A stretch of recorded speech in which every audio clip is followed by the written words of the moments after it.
So yeah, the last part of this is the hunter ed piece. I want to be fair to hunter education because I kind of thought about, man, even maybe is hunter education a bit of a barrier? Is this something that kids today are like, I don't want to do that. I don't have to mess with that. So I did a little bit more research and looking into it, and I've got a friend at Calcami that provides hunter education online courses for all 50 states, and I've got an acquaintance who was the president of the IHEA, the International Hunter Education Association.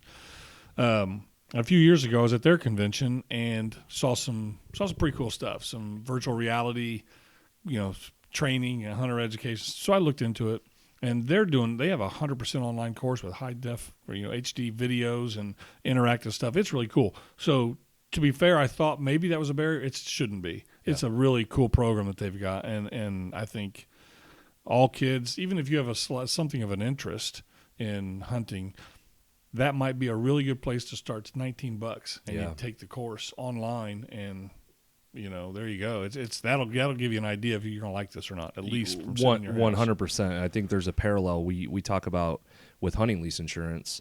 You want to enjoy hunting. You don't necessarily want to enjoy the purchase process and getting insurance and stuff like that. Hunter education is vital. It has to be done. Right. Have to do it. And if you can make it as enjoyable and, inclusive for everybody, like you said, that's a place to start. Not with hunting being the end goal, but you can start there and take this and realize, hey, there's more, this thing is bigger than I thought it was, more exciting than I thought it was. I might be into this. And that's the place to start. You just don't want it to become cumbersome. You don't want it to turn people off from hunting. And I don't think it does that, for the record. I just think people should start there, like you said, and see where it takes them. Yeah. And I did find, at least in Indiana, the old, I don't call them old-fashioned, but they kind of are, the 3-day weekend in a classroom, those are still available. Yeah. So, and I'm sure they if still that's sell your thing. Yeah, that's, good instruction and quality time. Sure. For the most part with you and your kid or whoever you're taking. So, we've been talking about the numbers going down on the last report, and there's an NPR podcast called All Things Considered, and they did a podcast back in March of 2018, so about a year ago now, and it was about the decline in number of hunters in America. And they had a graph, and it showed the number of hunters every 5 years, started like 91 when they did it, and it gradually decreased until 2011, and then it kind of shot back up, and then 2016 it decreased again. I don't know if anybody out there knows. I don't know if you know, but it was just interesting how it was going down. What happened in 2011? What caused that increase in the volume of hunters that obviously dropped back off in 2016? But it seemed like there's an anomaly in there. Something happened around that time period that increased that number. And I don't know if you, off the top of your head, you can think of that. No, I don't. My first thought is always to how are they taking the survey? Did something change in the process for gathering the information? I can't think of a reason why it would spike, and I don't remember how much it spiked.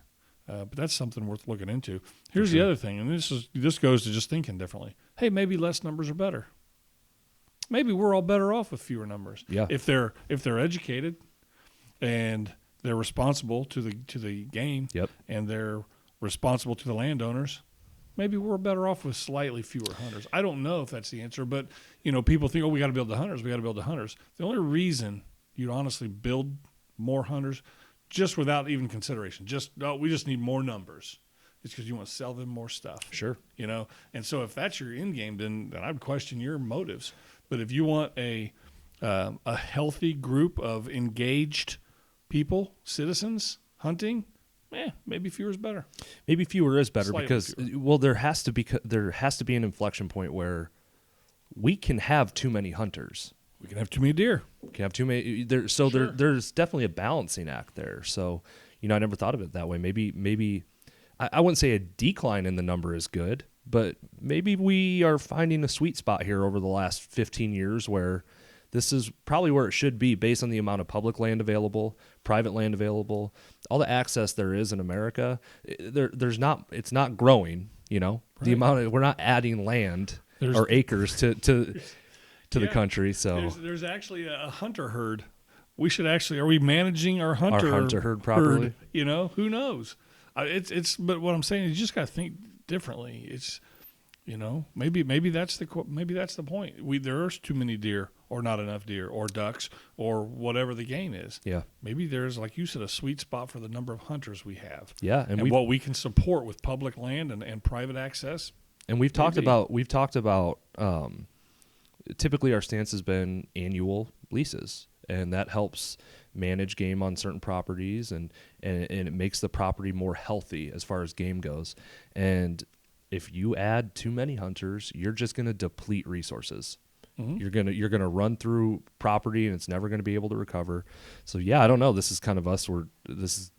Came out of nowhere, frankly, and I'm like the gears are turning in my head now. But it's an interesting point.